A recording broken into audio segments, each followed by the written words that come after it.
کیا ہاتھ سے چاول تناول کرنا امریکی تہذیب کے خلاف ہے؟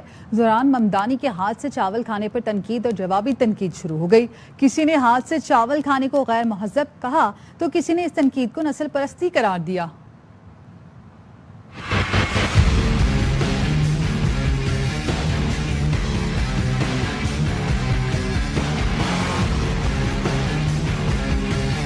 نیو یارک کے میئر کے امیدوار زہران ممدانی کے ہاتھ سے چاول کھانے کے عمل پر تنقید نے شدید رد عمل کو جنم دیا ہے۔ ایک انٹرویو کے دوران وہ ہاتھ سے بریانی کھاتے ہوئے دکھائی دی ہے۔ جب ان سے سوال کیا گیا کہ آپ کی سیاست میں فلسطین کیوں شامل ہے تو ممدانی نے کہا When you grow up as someone especially in the third world, you have a very different understanding of the Palestinian struggle. بظاہر معمولی سی اور لاکھوں لوگوں کی روزمرہ کی عادت ہاتھوں سے چاول کھانا، لیکن ریپبلکن رکن کانگریس برینڈن گل کو بہت ناگوار گزری۔ سوشل میڈیا پر لکھا، امریکہ میں مہذب لوگ اس طرح نہیں کھاتے۔ اگر آپ مغربی روایات اپنانے سے انکار کرتے ہیں تو واپس تیسری دنیا چلے جائیں۔ برینڈن گل کے سسر بھی بحث میں کود پڑے۔ سوشل میڈیا پر ایک تصویر شیئر کرتے ہوئے لکھا، انڈیا کے زیادہ تر دیہی علاقوں میں لوگ ہاتھ سے چاول کھاتے ہیں۔ امریکہ میں اسے غلیظ سمجھا جاتا ہے۔ ہاتھ سے کھانا اس وقت قابل قبول ہے جب روٹی، نان یا پیزا ہو۔ برینڈن گل کی اہلیہ نے بھی شوہر کی حمایت میں پوسٹ کر دی۔ لکھا، میں نے کبھی ہاتھ سے چاول نہیں کھائے اور ہمیشہ کانٹے کا استعمال کیا ہے۔ میرے والد کے رشتہ دار انڈیا میں رہتے ہیں، وہ بھی کانٹے سے کھاتے ہیں۔ کئی افراد نے چاول ہاتھ سے کھانے پر تنقید کو منافقت قرار دیا، جبکہ امریکی عوام خود برگر،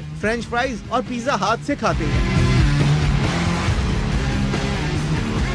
ایک صارف نے لکھا، مشرق وسطی، افریقہ، جنوبی ایشیا اور جنوب مشرقی ایشیا کے کئی ممالک میں ہاتھ سے کھانا رواج ہے۔ ایک اور صارف نے لکھا، ہاتھ سے چاول کھانے کو غیر مہذب کہنا سراسر نسل پرستی ہے۔ ایک صارف نے ممدانی سے متعلق تبصرے پر تنقید کرتے ہوئے لکھا، انہوں نے کچھ پیسوں کے لیے ایک لائیو شو میں ہاتھ سے کھانا کھایا مگر ممدانی کو ہاتھوں سے چاول کھانے پر غیر مہذب کہہ رہی ہے۔ یہ منافقت قابل دید ہے۔